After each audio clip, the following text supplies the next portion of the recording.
बिस्मिल्लाहिर्रहमानिर्रहीम। आज एक्सरसाइज 2.7 करेंगे और इंशाल्लाह ताला इसके बाद फिर आखिरी एक्सरसाइज रह जाएगी इस चैप्टर की। इसकी थ्योरी हम देख चुके हैं 2.7 की। अगर आपने वो लेक्चर नहीं देखा तो प्रीवियस लेक्चर देख लें।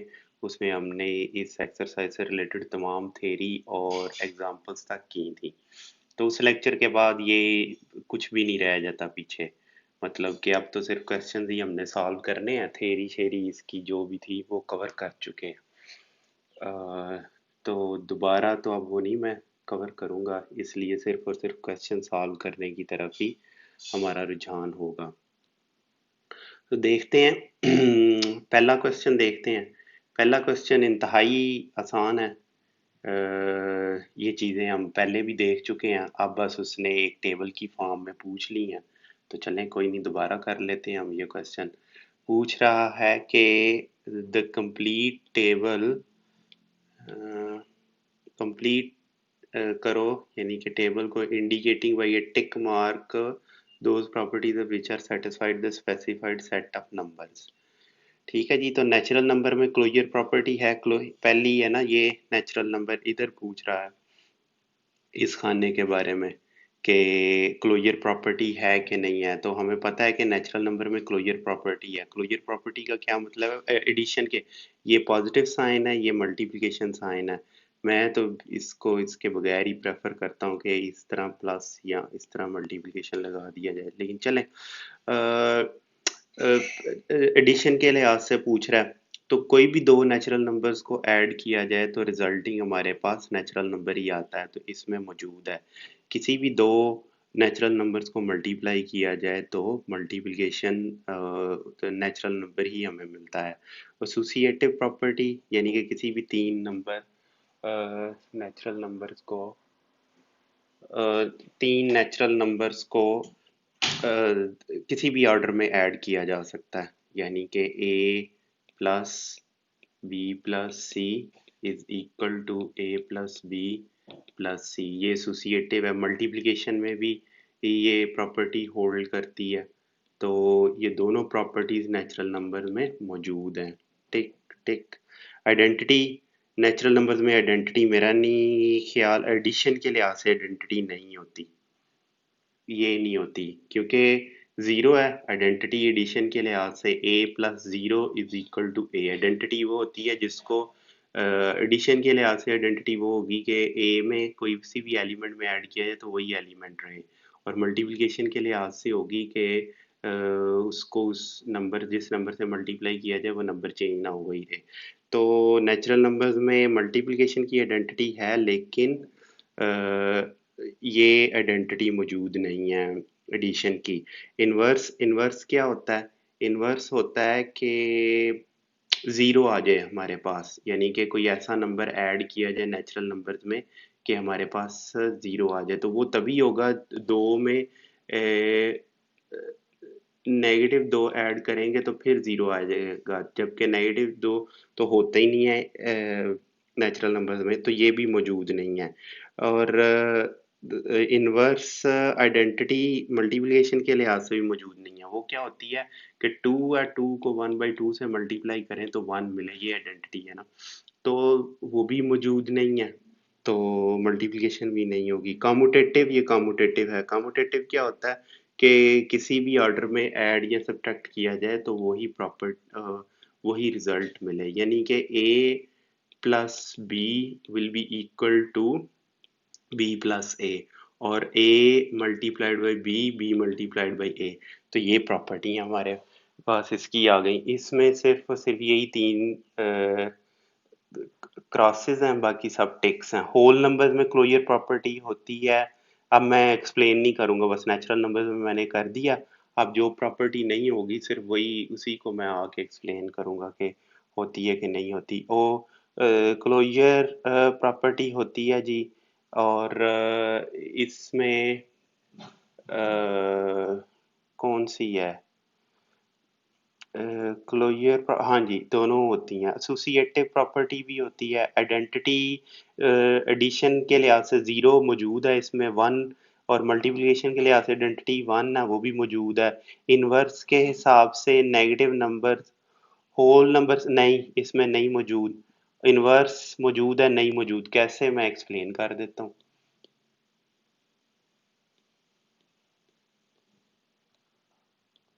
भी बताते हैं। होल नंबर्स क्या होते हैं, 0 1 2 up 3 up to so on infinity तक। और इनवर्स क्या होगी प्रॉपर्टी 1 की, -1 इसमें मौजूद है, -1 इसमें मौजूद नहीं है, इसलिए एडिशन के लिहाज से इनवर्स नहीं होगा। और मल्टीप्लिकेशन के लिहाज से 2 मल्टीप्लाइड बाई 1/2, 1/2 इसमें मौजूद है नहीं, 1/2 इसमें मौजूद नहीं है, तो ये भी नेगेटिव क्रॉस होगा। और ये भी टिक है, कम्यूटेटिव भी होती है, ये भी होती है। इंटीजर्स में ये closure property with respect to addition है, मल्टीप्लिकेशन है, एसोसिएटिव है। ये सारे ये कंसेप्ट्स बहुत आसान है, आपको पता होने चाहिए। मैं फिर कह रहा हूँ कि थ्योरी पीछे अगर आपने फर्स्ट चैप्टर ईमानदारी से पढ़ा है और ये इस एक्सरसाइज की थ्योरी पढ़ी है, जो मैंने पूरा 1 घंटे, तो पता नहीं कितने, शायद 30 मिनट का लेक्चर है, 1.5 घंटे का तकरीबन लेक्चर है वो, अगर आपने ईमानदारी से पढ़ा वो, तो ये कोई मुश्किल नहीं है आपके लिए। एसोसिएटिव आइडेंटिटी एलिमेंट इसमें इंटीजर्स में मौजूद होता है बिल्कुल, मल्टीप्लिकेशन का भी है और एडिशन का भी है। एडिशन के लिए 0 मौजूद है और मल्टीप्लिकेशन के लिए 2 मौजूद है। ये इंटीजर्स होते हैं। इनवर्स इनवर्स हाँ जी, एडिशन के लिहाज से मौजूद है और मल्टीप्लिकेशन के लिहाज से मौजूद नहीं है, क्योंकि 2 का इनवर्स क्या है, 1/2 है। 1 मिलना चाहिए ना, 1/2 इसमें मौजूद नहीं है, इसलिए ये आ जाएगा। इनको मैं हाईलाइट करता जाऊँ जो जो क्रॉस किए हैं हमने। अच्छा, आगे क्या है, कम्यूटेटिव बिल्कुल होती है, दोनों को जैसे मर्जी ऐड मल्टीप्लाई करें सेम ही आंसर मिलता है हमें। रैशनल नंबर्स में क्लोजर प्रॉपर्टी बिल्कुल होती है, यानी कि दो रैशनल नंबर्स को ऐड किया जाए तो रैशनल नंबर मिलता है, दो रैशनल नंबर्स को मल्टीप्लाई किया जाए तो रैशनल नंबर ही मिलता है। और एसोसिएटिव प्रॉपर्टी बिल्कुल मौजूद है। आइडेंटिटी आइडेंटिटी 0 मौजूद है एडिशन के लिए, और डिवीजन के लिए भी मौजूद है आइडेंटिटी एलिमेंट, यानी कि अच्छा इस और मल्टीप्लिकेशन के लिए 1 मौजूद है बिल्कुल।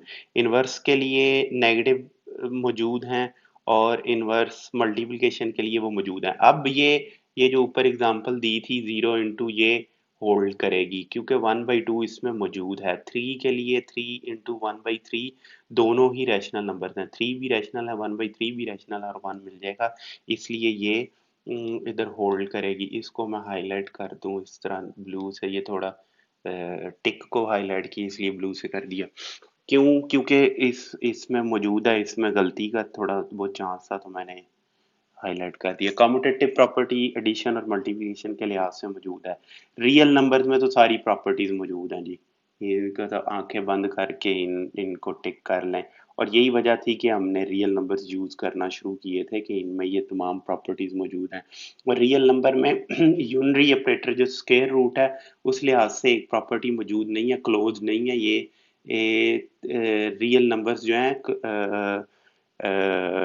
ये एडिशन और मल्टीप्लिकेशन के लिहाज से तो क्लोज्ड हैं, अगर यही इधर स्क्वायर रूट के लिहाज से पूछा जाए क्लोज्ड है तो वो क्रॉस आ जाएगा। इसीलिए हमने कम्प्लेक्स नंबर्स बनाए थे कि स्क्वायर रूट के लिहाज से इनके अंदर मल्टीप्लिकेशन की प्रॉपर्टी मौजूद नहीं है। तो चलें, ये क्वेश्चन हो गया आपका, इंतहाई आसान क्वेश्चन था और ये हमने कर लिया क्वेश्चन।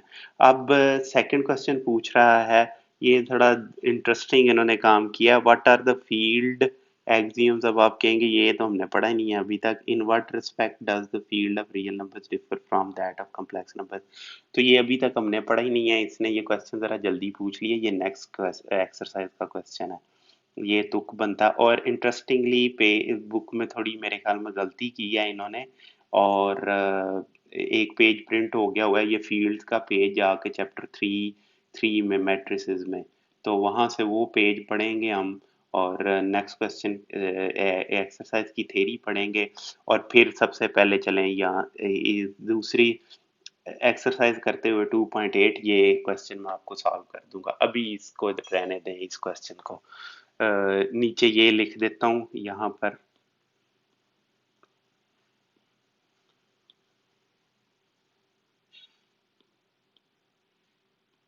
प्लीज सी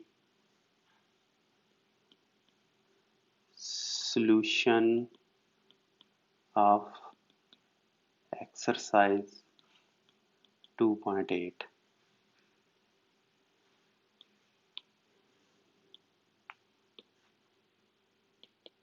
This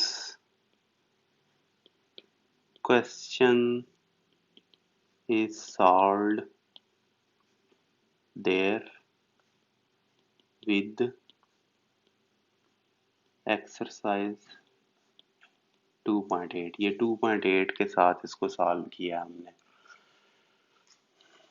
आगे चल के इंशाल्लाह ताला करेंगे हम इसको सॉल्व। अब देखते हैं क्वेश्चन 3 को। क्वेश्चन 3 कह रहा है show that the adjoining table is that of ये show the multiplication of elements of classes modulo 5। कहता है क्लासेस मॉड्यूलो 5 के ये हैं, मल्टीप्लिकेशन के हैं। तो इसको शो करने का तरीका काफ़ी आसान है। आप रो 1 से स्टार्ट कर लें। ठीक है, रो 1 कौन सी है? ये वाली है। अच्छा, ये वही पर आ गया, इसमें ज़रा बदल लेते हैं। आप ये रो 1 है, ये रो 2 है, रो 3 है, रो 4 है, रो 5 है। तो इस लिहाज से रो 1 और कॉलम 1 को तो आप छोड़ देना, ये 0 0 0 है, 0 से मल्टीप्लाई होके चीज़ें 0 ही रहती हैं। तो आप लिख दें कि no need to verify row 1 and column 1 elements because they are all 0। अब हम 1 से स्टार्ट कर लें, ये इससे यहाँ से शुरू कर लें। तो अभी हम इसका देखते हैं, इंतहाई आसान। अच्छा, तो ये क्वेश्चन ज़रा इसको बड़ा करके देख लेते हैं यहाँ पर। ठीक है, इसमें इसकी रो और कॉलम्स को नाम दे लेते हैं हम। ये फर्स्ट कॉलम है, ये सेकंड है, ये थर्ड है, ये फोर्थ है, ये फिफ्थ है। ये नहीं पहला कॉलम होगा, ना ये पहली रो होगी। ये first row, second row, third row, fourth row और ये फिफ्थ रो है। क्योंकि ये तो एलिमेंट्स के लिए है ना, ये तो एलिमेंट्स हैं और ये भी एलिमेंट्स हैं, तो इनको तो नहीं इंक्लूड करना। तो पहला हम देखते हैं, जीरो को तो रहने दें, लिख दें कि नो नीड टू, और ये मल्टीप्लिकेशन के हिसाब से है। ये देखें ना इधर, ये मल्टीप्लिकेशन के हिसाब से पूछ रहा है। No need to verify zero elements.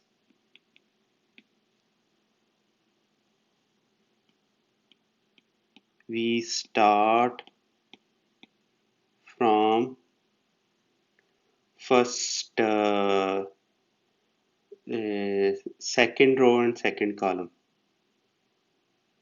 R2 C2। तो यहाँ लिख लें आप R2 C2 क्या है?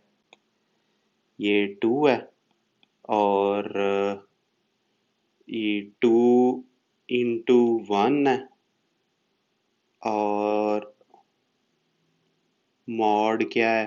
5 है, तो ये 2 ही आएगा। लिहाजा हमारा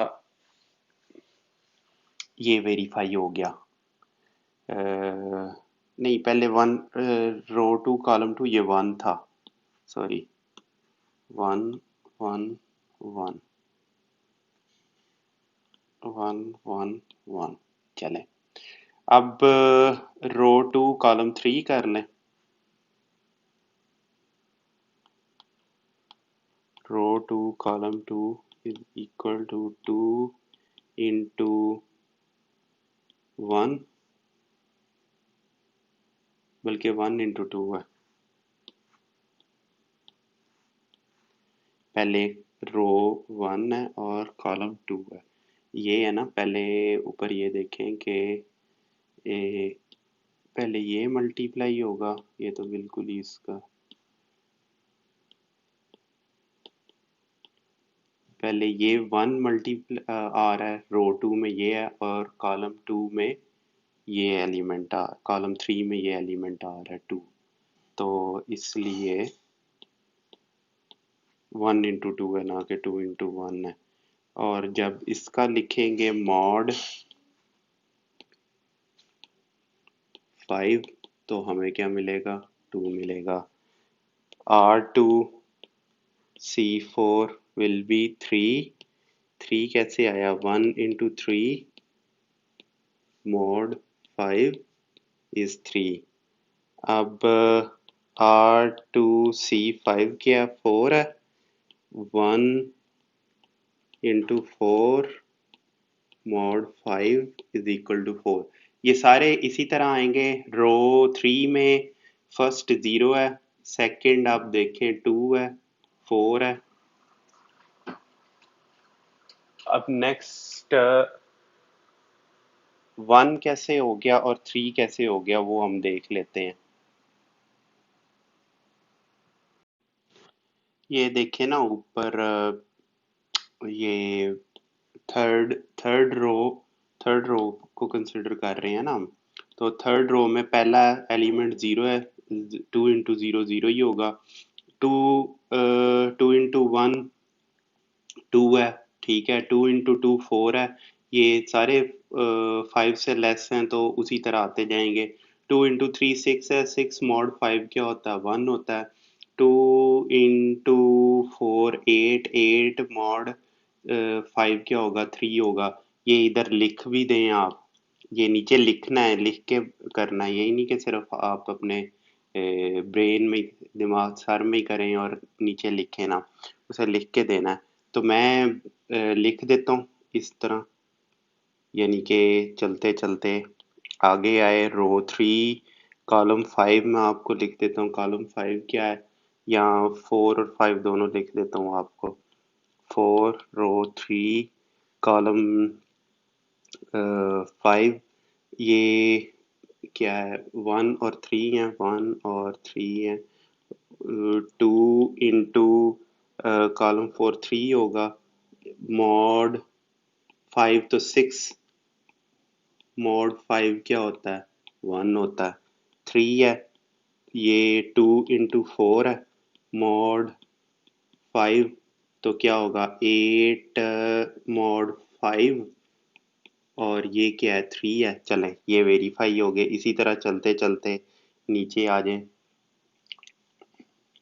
आखिरी कॉलम में आखिरी एलिमेंट्स देख लेते हैं। रो 5 C5 देखते हैं किसके इक्वल है, 1 के इक्वल है। देखते हैं ये 1 के इक्वल होना चाहिए कि नहीं। 4 इंटू 4 है, मॉड 5 है, और ये 16 मॉड 5 है, और ये 1 होता है। चलें बाकी आप खुद वेरीफाई कर लीजिएगा।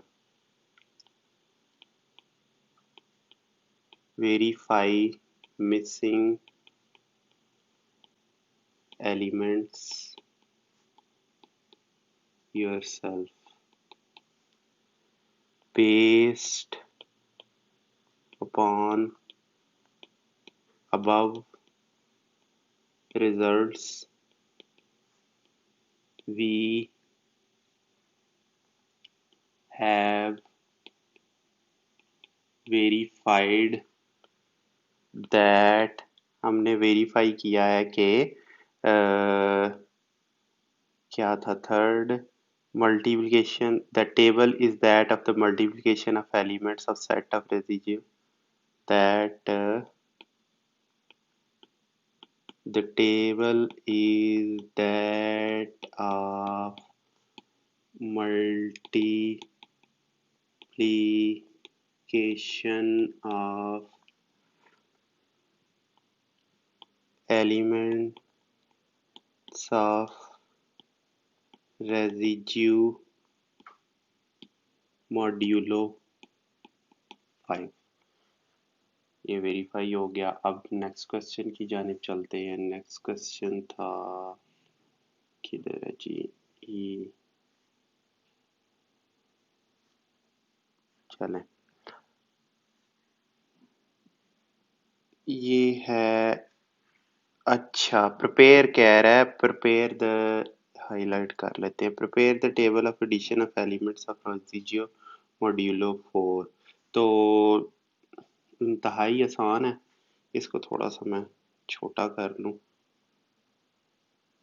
चलें, ताकि ये एक्सरसाइज 2.7 और कौन सा है क्वेश्चन 4, टेबल ऑफ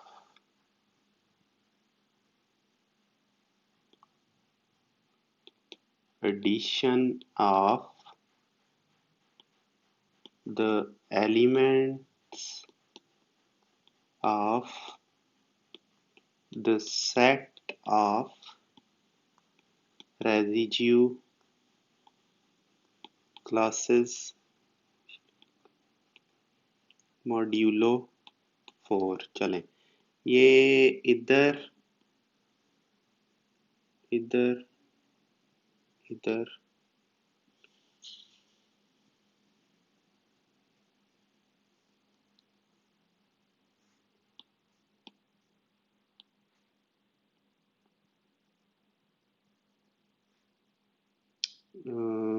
पहला होना चाहिए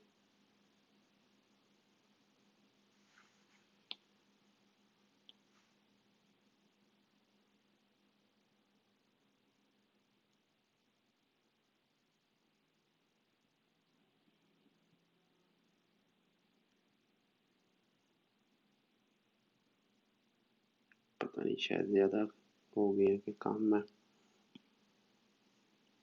0 1 2 3, हाँ इधर तक ही चाहिए, यहाँ चाहिए 0 1 2 एंड 3। चलें, अब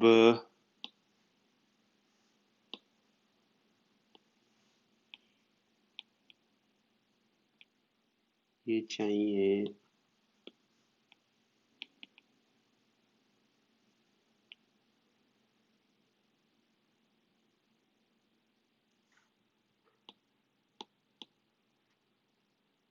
0 0 0 0 इंटू 1, ये एडिशन का है। 1 2 एंड 3 इसी तरह आ जाएगा, 0 में ऐड हो रहे हैं सारे, और 1 में 1 2 3 4 0 आ जाएगा। अब ये खुद ही आप देख लीजिएगा, मैं बस बना देता हूँ आपको। 2 इंटू 1 3 हो जाएगा, 2 इंटू 2 4, वो 0 लिखा जाएगा, 2 इंटू 3 2 प्लस 3 5 5 मॉड 4 क्या है, वो 1 आएगा, 3 प्लस 3 0 है, और 3 प्लस 0 3 आएगा, सॉरी, यहाँ 3 आएगा, 3 प्लस 1 0, और 3 plus 1 sorry 3 plus 1 4 4 mod 4 0, 3 plus 2 5 5 mod 4 1, 3 plus 3 6 6 mod 4 2, ये आएगा आपके पास। और इसको आप देख लें, मेरे ख्याल में तो आपको लिखना चाहिए, इसे यहाँ इस तरह लिख के नीचे वेरीफाई कर लें, ठीक है, नंबर पूरे लेने के लिए एग्जाम के पॉइंट ऑफ व्यू से। जैसे ये ऊपर वाला क्वेश्चन मैंने एक एक एलिमेंट वेरीफाई करके आपको बताया कि करना है, इसी तरह आप नीचे वेरीफाई करें। चले, मैं आपको एक दो एलिमेंट्स लिख देता हूँ ताकि आपको इधर पता हो कि ये वेरीफाई करने हैं। इनको नाम दे लेते हैं हम, इनको नाम दे लें। ये फर्स्ट कॉलम है, सेकंड कॉलम है, सी कह लें, 1C 2C 3C 4C, R1 R, पहले लिख लें बाद में लिख लें, कोई इतना फर्क नहीं पड़ता, ठीक है। R2 R3 बाद में लिखते हैं इनको, R3 R4, इसी तरह इनको भी बाद में लिख लें, C1 C2 C3 C4, और ये भी R1 यहाँ लिख लें। चलें, और वेरीफाई करना है अब हमने इनको। तो कौन सी एंट्री, बाकी एंट्रीज आप खुद कर लीजिएगा। ऐसे ऐसे ऐसे लिख दूं। मैं आपको वेरीफाई करवाता हूँ R2 C4, R2 C4 ये क्या है, ज़ीरो है। Zero will be equal to, इनको पकड़ के ज़रा ऊपर ले चलें कि ऊपर से वेरीफाई होती आ रही हैं। क्या है, R2 C4 क्या था, plus 1 + 3 mod 4, 4 mod 4 is equal to 0। ये आपने इस तरह ये एंट्री वेरीफाई करनी है। इसी तरह आपने बाकी एंट्रीज वेरीफाई करनी है। सिमिलरली आगे चलते जाएं। कौन सी वेरीफाई करें अब हम, R3 C4 वेरीफाई करते हैं। ये 1 है, 2 + 3 है, मॉड 4 है, और ये 5 मॉड 4 है, और 1 है, और ये वेरीफाई हो गया।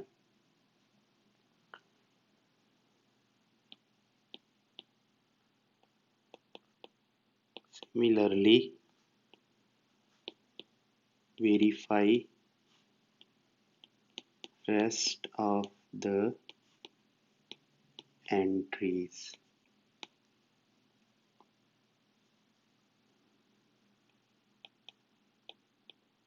This proves that the table is that of, ऊपर से ही ले आते हैं।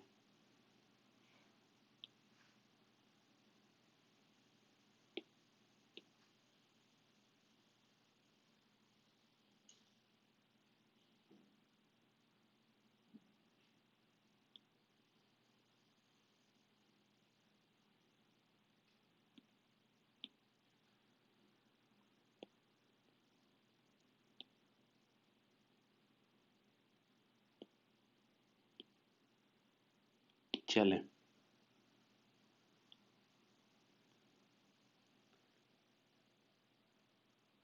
अब नेक्स्ट क्वेश्चन कौन सा, ये को पूरी की पूरी वीडियो याद नहीं थी।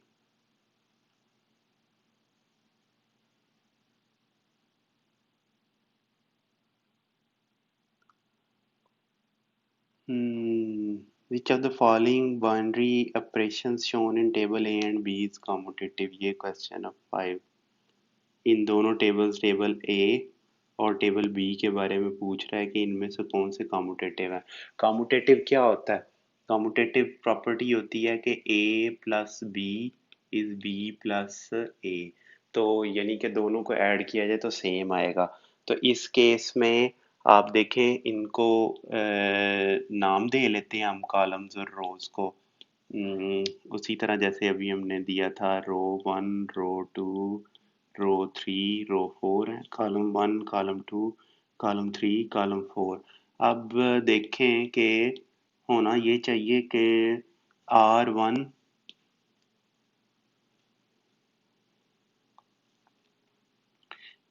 ये एंट्रीज तो सेम ही होंगी ना, ये अपने आप में ही ऐड हो रही हैं, ये तो सेम होंगी होंगी। और बाकी एंट्री ये सी बी के साथ, ये डी के साथ सेम होनी चाहिए थी, नहीं इस सी के साथ सेम होनी चाहिए थी। हाँ जी, ये बी और सी सेम होना चाहिए था, लेकिन वो नहीं है। इसका मतलब है ये नहीं है, कॉम्यूटेटिव नहीं है। तो इसको करने का तरीका ये मेरे ख्याल में होना चाहिए कि ऊपर आप इसकी एक्सप्लेनेशन पहले लिख लें। इधर आप लिखें क्वेश्चन 5 और उसका पार्ट ए है binary operation.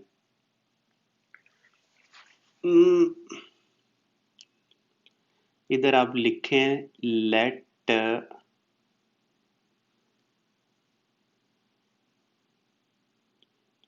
is binary operation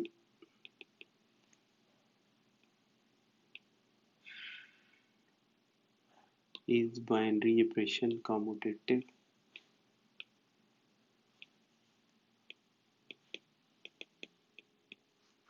अच्छा, ये आप ऐसे करें, let E represents the set of elements, matrix of element, set नहीं, matrix of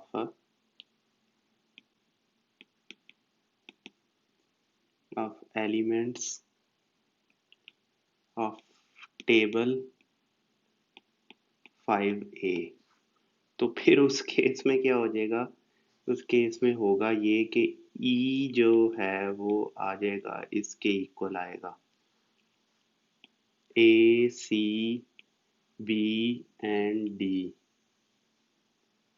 B C B and A, C D B and C, A B and C, for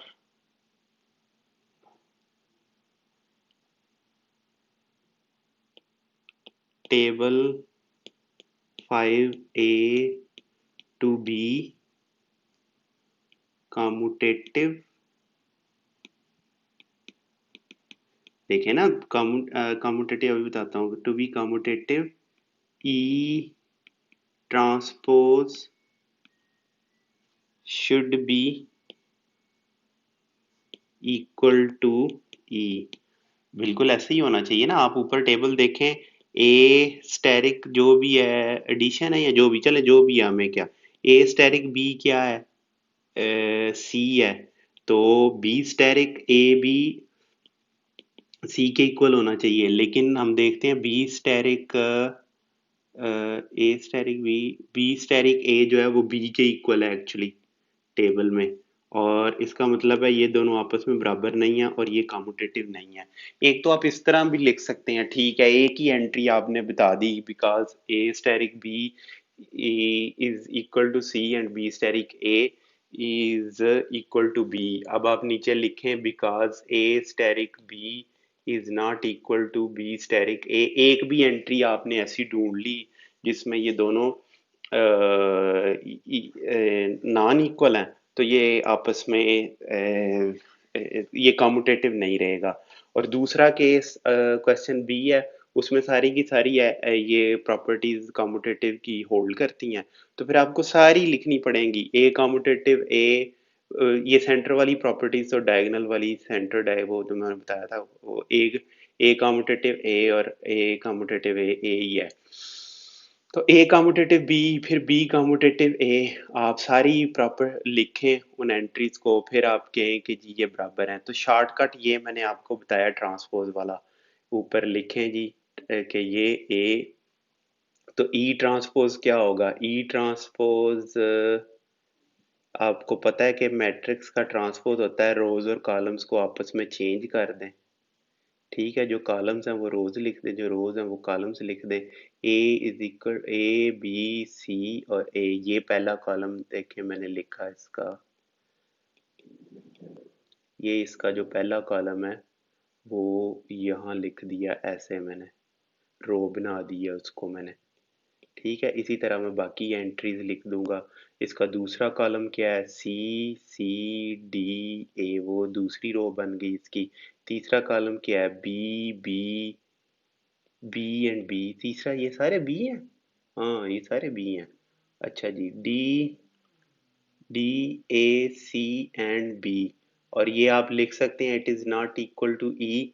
और आप इधर से आराम से, क्यों ये एक नहीं इक्वल, यहाँ आप देखें दूसरी एंट्री ट्रांसपोज में ये सी है, जबकि ये ऊपर ये एंट्री ये बी है और ये सी है। एक ही एंट्री तो वैसे तो काफ़ी है साबित करने के लिए, लेकिन चलें, आप ज़्यादा लिख सकते हैं, सारी लिख सकते हैं। अब आप कोई भी टेक्निक इस्तेमाल कर लें, ये ट्रांसपोज वाली कर लें या ये जो ऊपर मैंने लिखा है, तो इससे आप साबित कर सकते हैं कि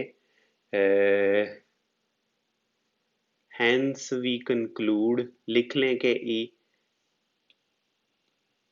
इन दोनों में से कोई एक लिख लें, a asterisk b is not equal to b asterisk a, या ये लिखें a transpose is not equal to e, hence we conclude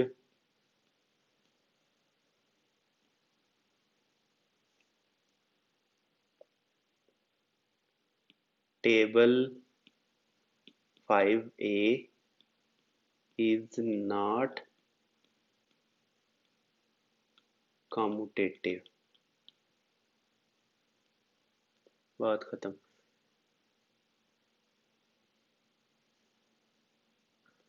अब ये आप पे छोड़ा कि आप कौन सी टेक्निक इस्तेमाल करना चाहते हैं। क्वेश्चन 5b आप देख लें। चलें क्वेश्चन 5b मैं आपको दूसरे तरीके से कर देता हूँ। पहला वो उस तरीके से किया और ये इस तरीके से कर देते हैं। इसमें क्या होगा, a asterisk a is equal to a, ठीक है। दूसरी जानिब से भी आप देखें तो ये इक्वल है a asterisk a is equal to a, यानी कि पहले हमने ये रो 1 और ये कॉलम 1 है और ये इधर ये कॉलम 1 है और ये रो 1 है, तो a के ही इक्वल है।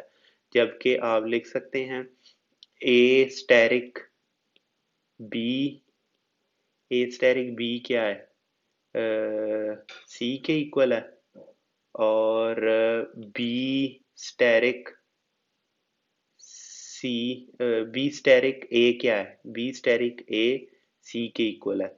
इस तरह आप सारी की सारी एंट्रीज लिख लें। ए स्टेरिक सी, ए स्टेरिक सी ये पहली रो है और तीसरा कॉलम है।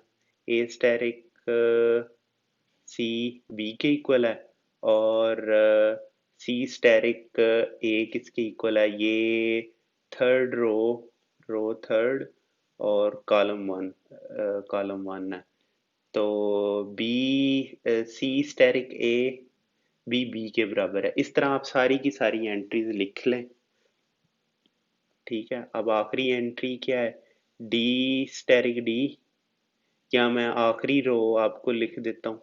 चलें पहली रो और आखिरी रो मैं आपको लिख देता हूँ, बाकी आप खुद कर लीजिएगा। A asterisk D is D, D asterisk A is क्या है, ए स्टेरिक डी क्या है, D asterisk A is D. तो ये भी सारे इक्वल हैं आपस में। अब लास्ट रो में आपको कर देता हूँ, डी स्टेरिक ए क्या है, डी के इक्वल है। ए स्टेरिक डी क्या है, डी के इक्वल है। फिर डी स्टेरिक बी किसके इक्वल है, बी स्टेरिक डी के, B asterisk D D asterisk B A के इक्वल है।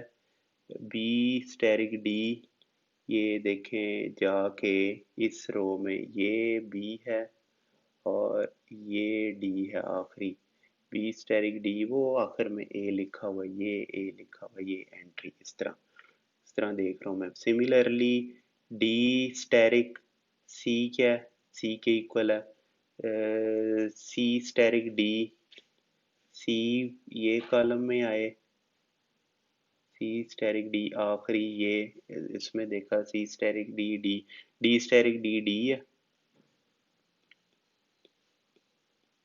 D asterisk D is D. आप इधर लिख दें नीचे, because all the above entries are commutative equal to each other, therefore they are commutative and hence the elements of table 5b are commutative with respect to जो भी है, the following binary operation is commutative।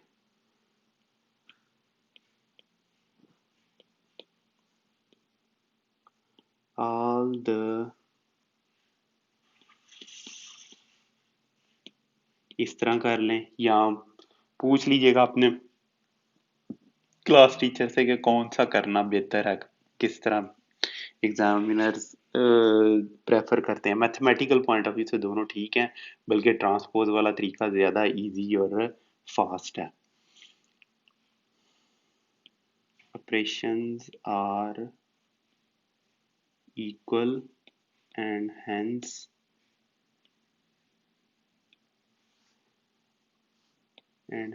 commutative,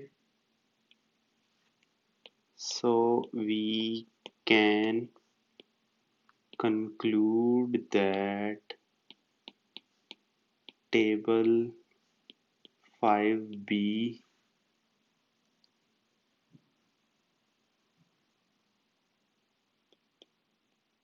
is a commutative with respect to steric binary operation. Steric.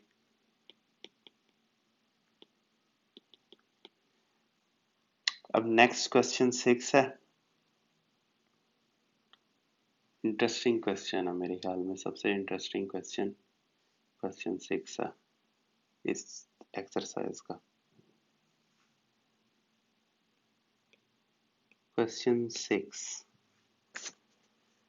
वो पूछ रहा है supply the missing elements of the third row of the given table. ये third row है, उसके elements missing पूछ रहा है कि वो सप्लाई करने हैं हमने, और ये एसोसिएटिव है ये ऑपरेशन। ठीक है, तो ड्रा कर लें तो मेरे ख्याल में बेहतर है।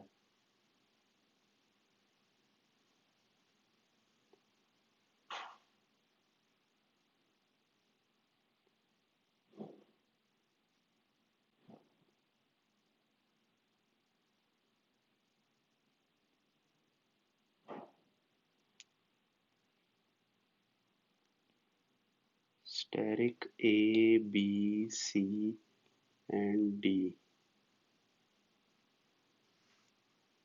A, B, C and D।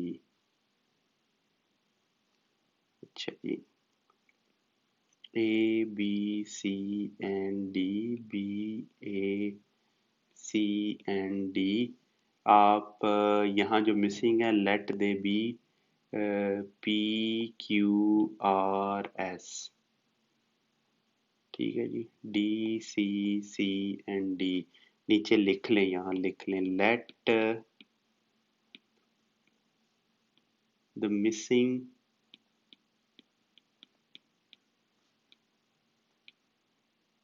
elements are P, Q, R and S। चलें जी,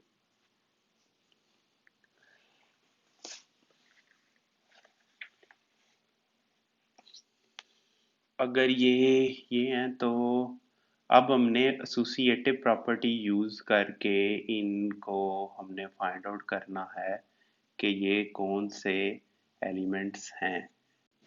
अच्छा, इस क्वेश्चन में एक थोड़ी सी जो है हमने चालाकी इस्तेमाल करनी है, वो आपने समझनी है। हो क्या रहा है देखें, अब हमने फर्ज कर लिया है कि जो मिसिंग एलिमेंट्स हैं let the missing elements R P Q R and S, और वो किस रो में मौजूद हैं, इस रो में मौजूद हैं। हमें पता है क्या है कि ये टेबल एसोसिएटिव है, इसमें एसोसिएटिव प्रॉपर्टीज होल्ड करती हैं। एसोसिएटिव प्रॉपर्टी याद है ना कि A asterisk B asterisk C will be equal to, यहाँ सी लगा दें, हाँ हाँ, asterisk C will be equal to A steric B steric C के इक्वल होगा। अच्छा, ये एसोसिएटिव प्रॉपर्टी होती है, तो वो इस्तेमाल करनी है हमने। लेकिन हम चाहते ये हैं कि P Q R and S हमने फाइंड आउट करना है, और P Q R and S क्या है, वो है सी का पहला एलिमेंट है, फिर वो सी का दूसरा एलिमेंट है, सी जो रो 3 में बैठा है, आर 3 में बैठा है। पहला एलिमेंट पी है, फिर क्यू है, फिर आर है एंड एस है। हमने अब ये वैल्यूज इस तरह चूज करनी है कि हमें ये मिल जाए। ये असल में बड़ा हो गया। ये हमने वैल्यूज इस तरह चूज करनी है कि ये हमें पहले P मिले, फिर हमें Q मिले, फिर हमें R मिले और फिर हमें S मिले। तो वो हमने कैसे करना है ये देखें। पहले हम लेंगे D asterisk B, D asterisk B. C कहाँ कहाँ पर है पहले वो देख लें आप। ये है सी, ये है सी, ये है सी और ये है सी। इनमें से कोई भी आप चूज कर लें। डी स्टेरिक सी कर लें तो सी आएगा, ठीक है। डी स्टेरिक बी कर लें तो सी आएगा। डी स्टेरिक और क्या करें, बी स्टेरिक सी करें तो सी आएगा।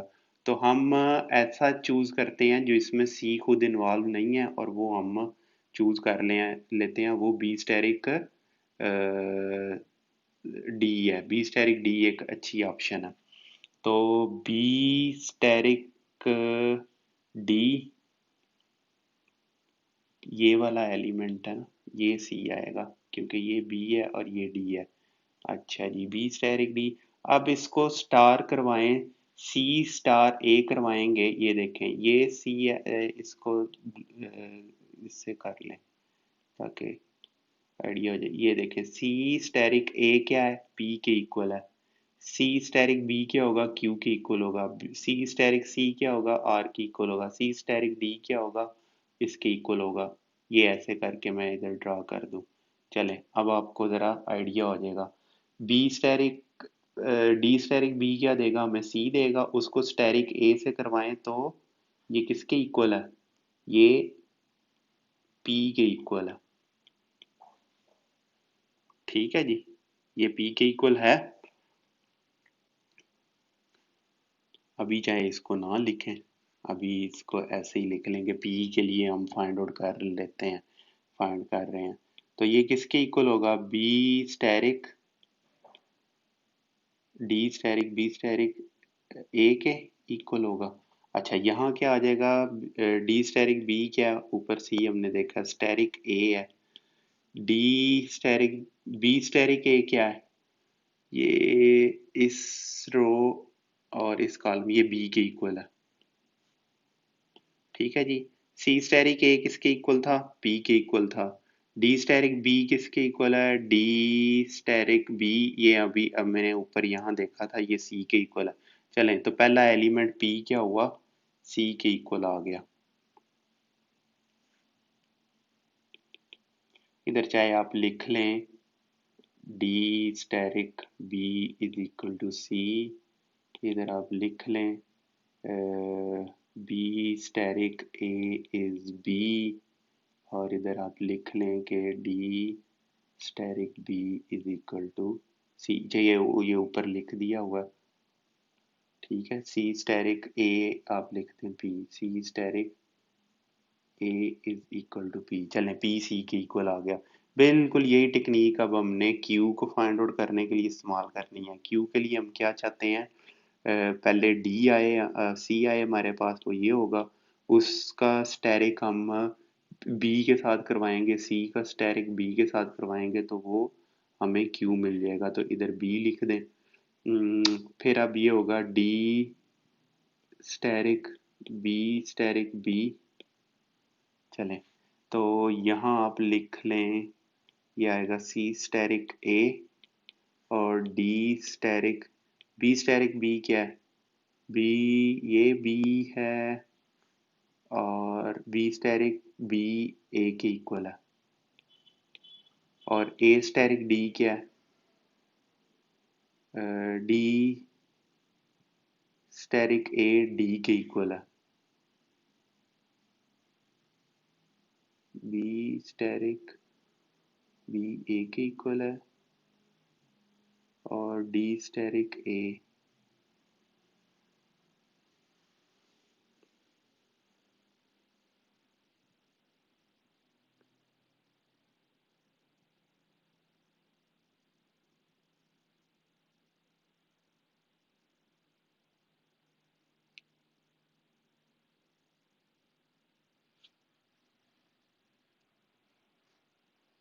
डी स्टेरिक ए डी के इक्वल है और सी स्टेरिक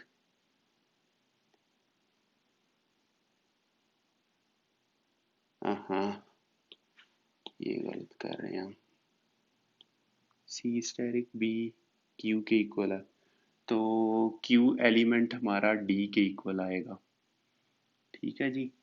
अब चलते हैं हम आर फाइंड आउट करने की तरफ। आर फाइंड आउट करने के लिए फिर वही टेक्निक हम यूज़ करेंगे, डी स्टेरिक बी। अब स्टेरिक किसके साथ, आर के साथ, सी के साथ ही करवा दें इसका, सी स्टेरिक सी आर की इक्वल है। तो ये होगा D asterisk B asterisk C. B steric, ये इधर तो इसने पहले सी स्टेरिक सी होना है, और ये इधर इसने डी स्टेरिक बी स्टेरिक सी क्या है, बी, और ये सी ही के इक्वल है। और डी स्टेरिक सी क्या है, डी स्टेरिक सी सी के ही इक्वल है, और ये सी स्टेरिक सी आर की इक्वल आएगा। अब आर फिर सी के इक्वल आ जाएगा जी। अब हम लास्ट एंट्री देखते हैं। लास्ट एंट्री है, फिर यही टेक्निक इस्तेमाल करेंगे, R Q S D, D asterisk B asterisk, last entry क्या है, सी की डी के साथ ही करवा दें, और ये हो जाएगा D asterisk B asterisk D. ये सी स्टेरिक डी आ जाएगा, और ये सी स्टेरिक डी एस के इक्वल हो जाएगा। D asterisk B asterisk D क्या है, बी और डी डी ही आता है, और डी स्टेरिक डी डी करें तो डी आता है।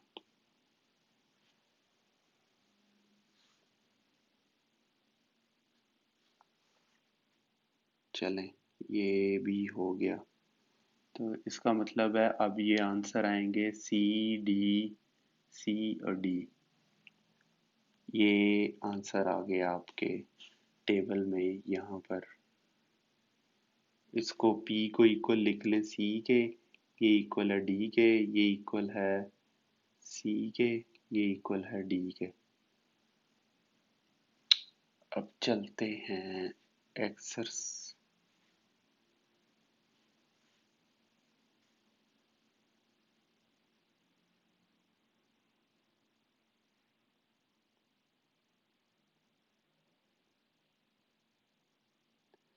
चलें जी, क्वेश्चन 7 लास्ट क्वेश्चन है इस एक्सरसाइज का, वो देख लेते हैं हम।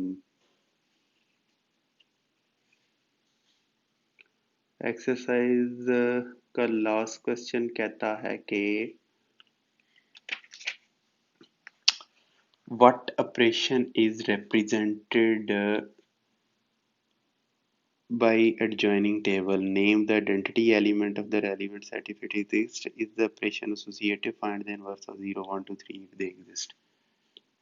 अच्छा, ये कह रहा है कि कौन सा ऑपरेशन इसने परफॉर्म किया है इधर, और ये शायद ऐड हो रहा है। ठीक है ना, अगर आप पहली रो और पहले कॉलम को देखें, इसको बल्कि करके ले आऊं मैं ताकि आपको करके दिखा सकूं मैं। बेहतर यही रहेगा कि इस टेबल को ले आए हम।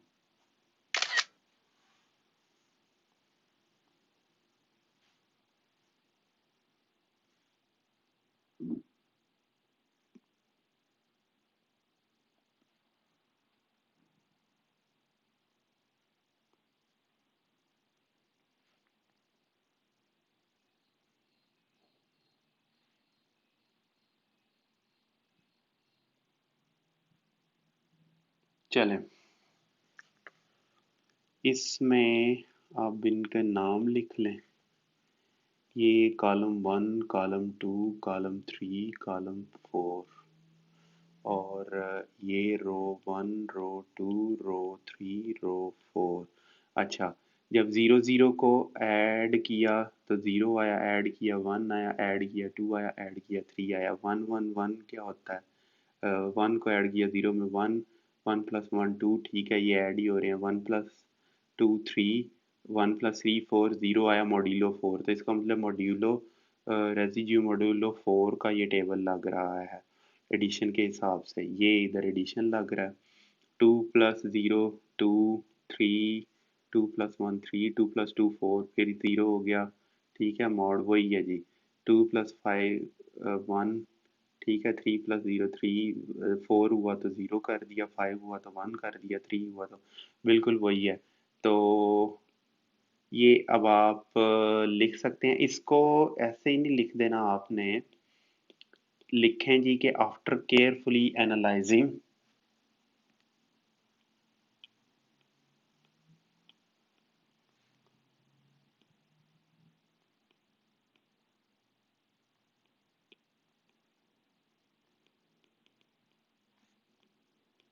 गिवन टेबल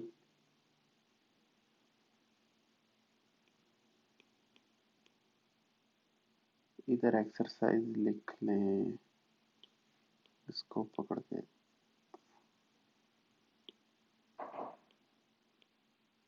आगे ले जाएं, इधर लिख लें एक्सरसाइज 2.7। अच्छा जी, given table we conclude that it is the table of addition of elements of set of residue it is a table of addition of the elements of the set of residue classes modulo 4। ठीक है, अब इसमें verify भी आप करवा दें उसको कुछ एलिमेंट्स। वैसे तो अगर टाइम हुआ पेपर में तो सारी वेरीफाई करवा दीजिएगा, लेकिन चलें को फॉर एग्जांपल उसे लिख दें, फॉर एग्जांपल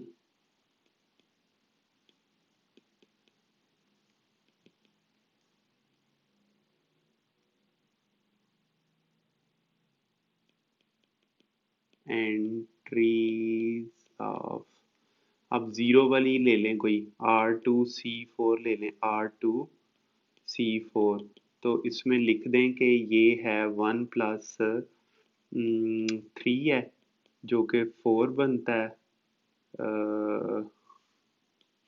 इसको ऐसे लिखें, 0 आई है जो कि 1+3 mod 4 और ये 0 बनती है। अब बाकी उसको करवाएं कि 1 वाली करवा दें, R3 कौन सी है, 1 है, और क्या है 2+3 है, इसको करें mod 4 तो ये 1 आता है।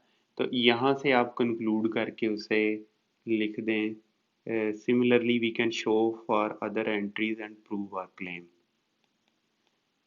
टीचर से आप अपने क्लास के पूछ लें कि ये पूरे स्टेप्स करने ज़रूरी हैं कि नहीं, फिर ये लिखिएगा, अदरवाइज ये ना लिखिएगा, इसलिए मैं इधर क्वेश्चन मार्क डाल देता हूँ। इससे क्वेश्चन मार्क डालता हूँ, ये मोटा हो गया ज़रा, अब क्वेश्चन मार्क सही डलेगा, ये क्वेश्चन मार्क डाल दिया। ये आपने अपने टीचर से पूछना है। Similarly for other entries we can show that our claim is correct। ठीक है, यहाँ फिर क्वेश्चन मार्क यानी कि हम दूसरी एंट्रियां भी करके दिखा सकते हैं कि ये हमारा क्लेम जो है वो करेक्ट है। अच्छा जी, अब नेक्स्ट उसने क्या पूछा था, ये तो साबित हो गया। Name the identity element of the relevant set if it exists. तो ये जीरो होगा।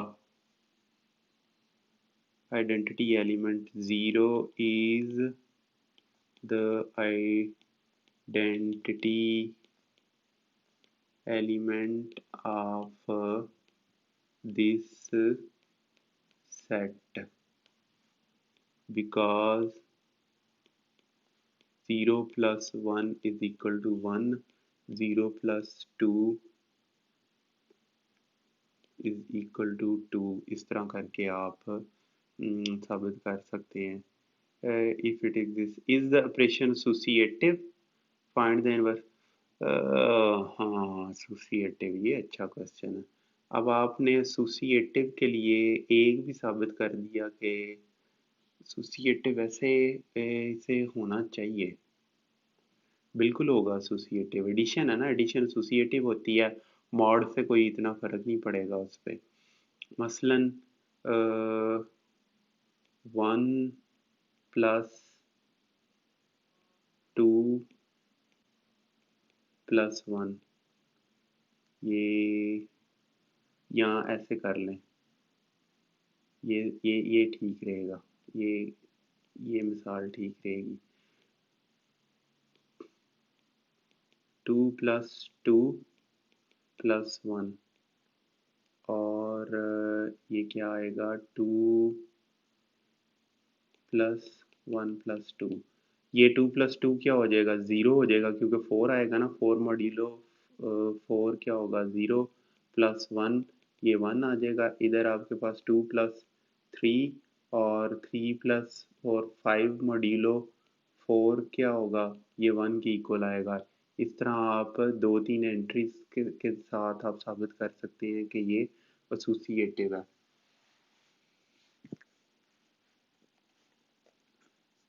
ठीक है।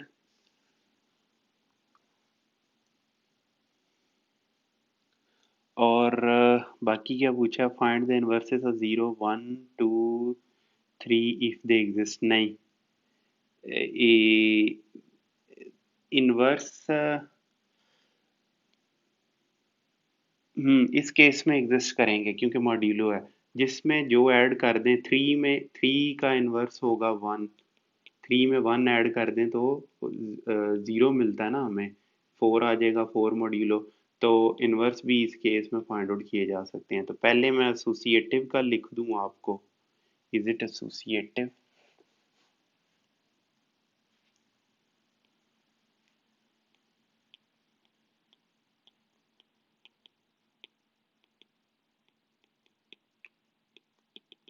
वैसे तो ये सारे लिखने चाहिए, हर सारे केसेस एसोसिएटिविटी के देखने चाहिए। यानी कि 0 प्लस 1 प्लस 0, ये और ये बहुत ज़्यादा कम्बिनेशन हो जाएंगे यहाँ। सारे के सारे कितने ये कम्बिनेशन बनेंगे मैं आपको बताता हूँ। ये 0 1 2 4 4 4 64 कम्बिनेशन बनेंगे। वो ये आगे चल के पढ़ेंगे ये मैंने कैसे कैलकुलेट किए हैं। यहाँ 4 वैल्यूज़ आ सकती हैं ना, 0 से लेके 3 तक कोई भी वैल्यू। यहाँ भी 0 से लेके 4 तक कोई भी वैल्यू आ सकती है। और यहाँ भी 0 1 2 या 3। तो यहाँ 4 4 4, इन 4 प्लस 4 इंटू 4 इंटू 4 को मल्टीप्लाई करेंगे तो ये 64 डिफरेंट कॉम्बिनेशन बनेंगे, जो कि बहुत ज़्यादा हैं। तो फिर हम एक दो वेरीफाई करके कह देंगे जी कि ये एसोसिएटिव हैं। ये भी आप अपने टीचर से पूछें कि ये कैसे इसको प्रूव किया जाए कि ये एसोसिएटिविटी प्रॉपर्टी है। 64 ये चैप्टर 4 या 6 में जब फैक्टोरियल वगैरह जाके आगे हम पढ़ेंगे, पी और परमुटेशन और कम्बिनेशन पढ़ेंगे, फिर आपको पता चलेगा ये मैंने क्या टेक्निक लगा के फाइंड आउट किया है कि ये 64 एंट्रीज आएंगी। तो हम ज़रा एक दो एंट्रीज ही देख लेते हैं। ऊपर वाली जो मैंने कही थी वो बड़ी अच्छी थी। 1 प्लस 2 प्लस 1 कर लें, ये भी अच्छी है। बल्कि 2 करें तो ये करें तो ज़्यादा बेहतर है। उसकी वजह ये है कि 2 + 2 या 3 भी इधर कर लें तो वो भी बुरा नहीं है। 3 + 0 कर लें आप, या चलें ये ठीक है, 2 + 2 और इधर 1 कर लें आप, और 2 + 1 + 2। उसकी वजह ये है कि जब 2 + 2 करेंगे ये इधर ही 0 हो जाएगा 4 होके, और ये 1 आ जाएगा। लेकिन जब ये 2 प्लस और ये 3 आएगा और 0 और फिर ये 1 आ गया और 2 करके 5 आया, वो भी 1 के इक्वल आएगा। तो इसी तरह आप एक दो एंट्रीज और लिख के कंक्लूड कर लें।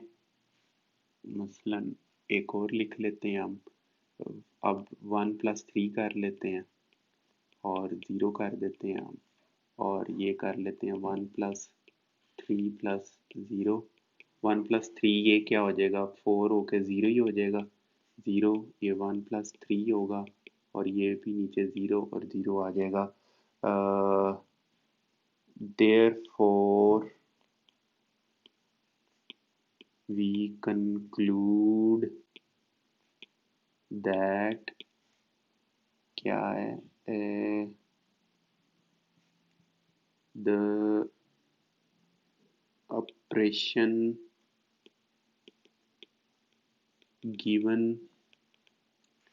in the table is associative। चलें, अब लास्ट क्या पूछ रहा है, find the inverses of 0 1 2 3 if they exist. बिल्कुल एग्जिस्ट करते हैं और हैं, कैसे हैं वो मैं आपको बताता हूँ। अब इनवर्स क्या होता है, ये एडिशन है ना, ये तो अब हमने फाइंड आउट कर लिया कि ये एडिशन है। तो इनवर्स होते हैं, लिखते हैं, we know that inverse is an element which if operated with any element gives us the identity element. तो इस केस में आइडेंटिटी एलिमेंट क्या है, ये एडिशन है ना, ये वाला कलर दूसरा लाना पड़ेगा। ये देखें, ये जो एलिमेंट है वो हमने फाइंड आउट कर लिया है कि ये एडिशन है। तो यहाँ हम एडिशन लिख सकते हैं,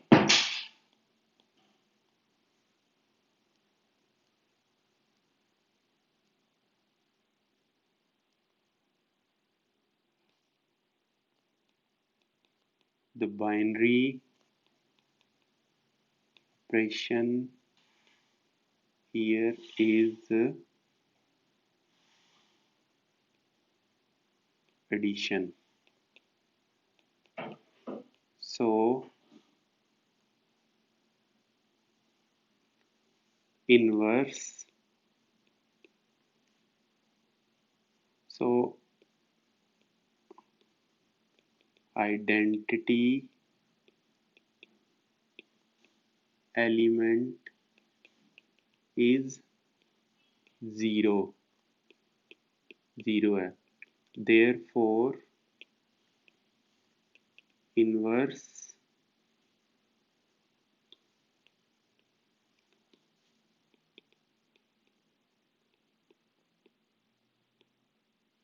element should give us 0 when added into relevant element. समझ लगी, क्योंकि ये एडिशन है इसलिए यहाँ आइडेंटिटी एलिमेंट क्या है, ज़ीरो है। तो ज़ीरो आना चाहिए जब भी हम इन्वर्स को उस एलिमेंट में ऐड करें, तो ज़ीरो का इन्वर्स ज़ीरो ही है क्योंकि ये ज़ीरो दे देता है। अब वन कब ज़ीरो हो रहा है, ये देखें, वन में थ्री ऐड हो रहा है तो वो ज़ीरो होता है। 1 + 3 is 4 mod 4 is equal to 0। अब इसका मतलब है वन का इन्वर्स क्या है, 3 है, और टू का इन्वर्स, टू खुद ही अपना इन्वर्स है, 2 0, 2 + 2 इज इक्वल टू, हाँ चलें, 3 + 1 इज इक्वल टू ज़ीरो, ये सब के हमने इन्वर्स फाइंड आउट कर लिए हैं। ज़ीरो का इन्वर्स ज़ीरो है, वन का इन्वर्स थ्री है, टू का इन्वर्स टू है, थ्री का इन्वर्स वन है। तो इससे आप एक टेबल बना लें।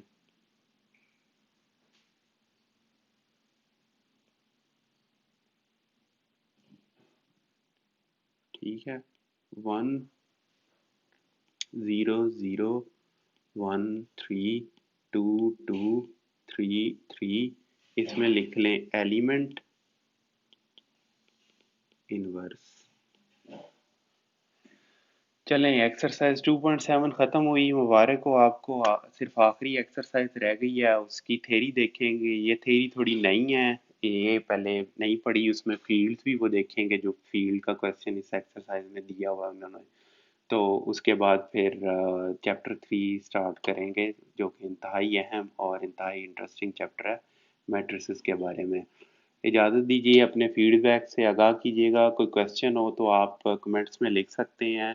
अगर क्वेश्चन लेंथी है, आप समझते हैं मुश्किल है, आप फिर ऐसे करें कि यूट्यूब पे वीडियो बनाएं और वो कमेंट में लिंक शेयर करें। मैं फिर वो देख के तो देख लूँगा कि आपका क्वेश्चन क्या है, तो मैं आंसर करने की कोशिश करूँगा। सारे अगर बहुत सारे क्वेश्चंस आते हैं तो maybe I might not be able to answer all of them, but I will try my best. Thank you very much. Have a good day. Take care of yourself and your neighbors and everyone around you. Allah Hafiz.